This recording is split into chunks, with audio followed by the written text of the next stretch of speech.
आज हम नकोदर में मौजूद हैं, जहां पर साधु सुंदर दास जी का जन्म उत्सव जो है 135वां मनाया गया। साधु सुंदर जी के बारे में आज पूरी सभा में बताया गया और इसके पीछे क्या खास मकसद था, हम बात करते हैं आचार्य विकास मसीह जी से। आज ये सभा का जो है वो रखा गया है, पूरा मनाया गया, अलग अलग जगह मनाया गया। ये आखिरकार शुरुआत क्यों की गई है? देखिए, परमेश्वर की योजना सब मनुष्यों के लिए है और इतिहास में समय समय पर परमेश्वर ने हर देश, हर काल में, हर जाति समाज के बीच अपने लिए गवाहों को खड़ा किया। ठीक इसी क्रम में भारत की जब हम पृष्ठभूमि को, इतिहास को देखते हैं तो साधु सुंदर सिंह हमारे मसीह समाज के सबसे बड़े प्रवर्तक रहे हैं, जिन्होंने प्रभु यीशु मसीह की सेवा की है। और पंजाब की धरती पर वो पैदा हुए और उन्होंने कई देशों की यात्राएं की और उनका जीवन बहुत सरल था और उनकी शिक्षाएं बिल्कुल स्पष्ट। उन्होंने मसीह की शिक्षाओं के बारे में बात किया।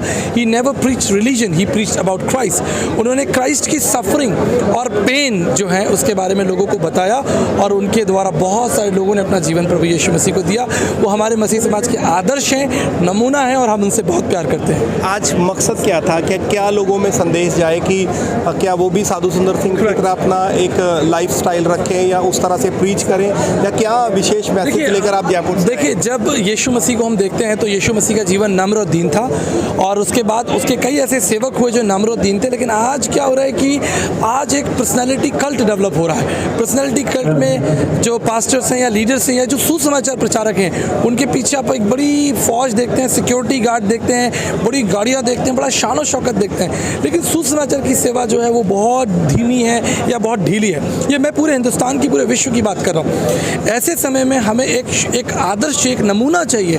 तो साधु सुंदर सिंह हमारे भारत के लिए एक नमूना है और मैं विश्वास करता हूँ कि वो सबसे बेस्ट नमूना है। हम उनको फॉलो करें और अपने जीवन में वो मार्ग जो प्रभु ने उनको दिया उस पर चलें। देखिए, शुरू से पेंटिकॉस्टल जो है ये कहते आए हैं कि जिस तरह से कैथोलिक लोग हैं अपने लोगों को संत बना के पेश करते हैं और कहीं ना कहीं संतों के बारे में नहीं, लेकिन प्रभु यीशु मसीह जी के बारे में ज़्यादा प्रीच होना चाहिए।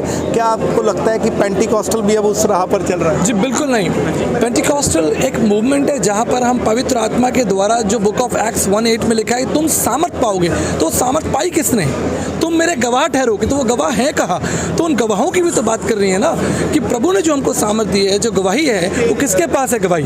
हम देखते हैं कि साधु सुंदर सिंह जी के पास एक अच्छी गवाही थी और आज हमने उनके 135वें वर्षगांठ को, उनके जीवन को, उनकी लाइफ, उनकी मिनिस्ट्री को, उनके सैक्रिफाइस को याद किया।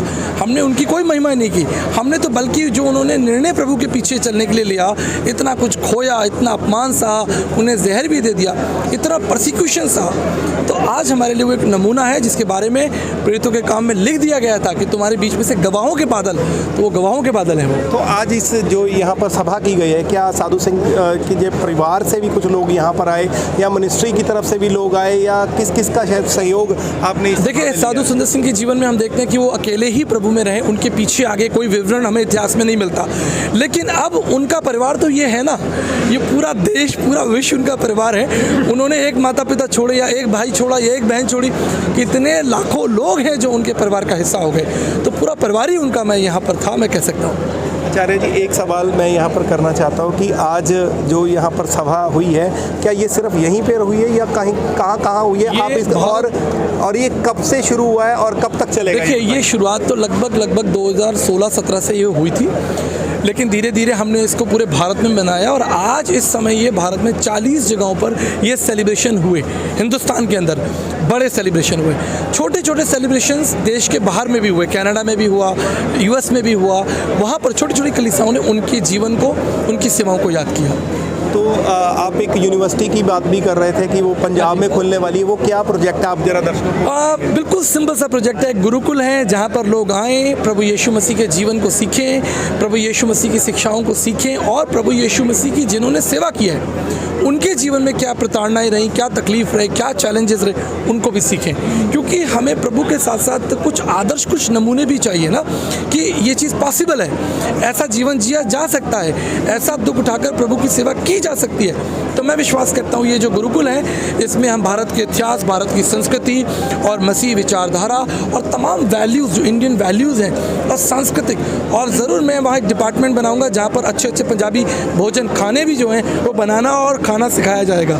तो ऐसी किचन भी होगी जहाँ पर लोग आकर फूड को भी जो है वो कल्चरली सीख सकते हैं। आपने पर्सनालिटी कल्ट की बात की है, पंजाब के अंदर ये बहुत सारा अभी देखने को मिल रहा है, सोशल मीडिया पे वायरल हो रहा है। क्या कोई मैसेज आप देना चाहेंगे? देखिए, ये कोई सिर्फ पंजाब की बात नहीं है, पूरे विश्व में अगर आपके पीछे शिष्य चल रहे हैं, if you have disciples with you, you are on a right track. आपके पीछे 20 लोग शिष्य के रूप में चल रहे हैं, वो आपकी सभाओं में जा रहे हैं, आपसे सीख रहे हैं और लिख रहे हैं। पर जो बॉडीगार्ड्स आप लेके घूम रहे हैं वो कुछ नहीं लिख रहे हैं, वो सिर्फ खड़े हुए हैं, सिर्फ आपसे तनख्वाह ले रहे हैं। तो प्रभु यीशु शिष्यों के साथ चले, बॉडीगार्ड्स के साथ नहीं चले।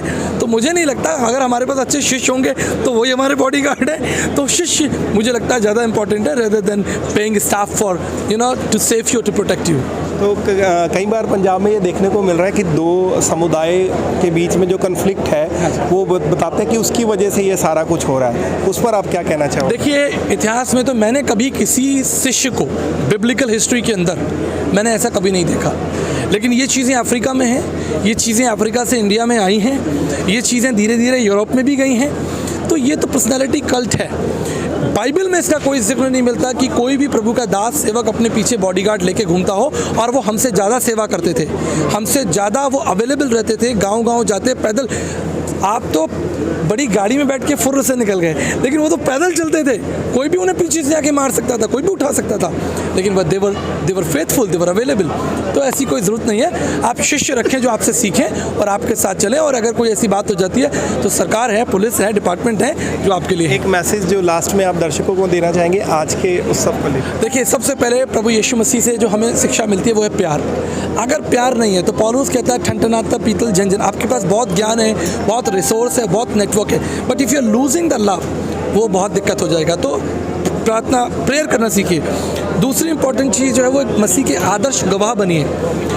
हर परिस्थिति में आप मसीह के लिए खड़े रहिए और उसकी सेवा कीजिए। और जो तीसरी इंपॉर्टेंट चीज़ है, आदर्श बनिए अगली पीढ़ी के लिए। सिर्फ हम पीछे के आदर्श को ना देखें कि कौन था, लेकिन आगे वाली पीढ़ी आपको भी आदर्श के रूप में देखना चाहती है। तो मसीह के लिए जैसा गीत भी है, नमूना बनो युवा समय में, कोई तेरी जवानी को तुच्छ ना जाने। तो हमारे जीवन को कोई तुच्छ ना जाने, ये मेरा संदेश है। तो आपने सुना कि बहुत अच्छे विचारों के साथ ये जो पूरा उत्सव है किया गया है। अब देखने वाली बात ये होगी कि ये कितना असर लोगों के बीच में करता है। Jitendra Stephen, P7 news, Nakodar.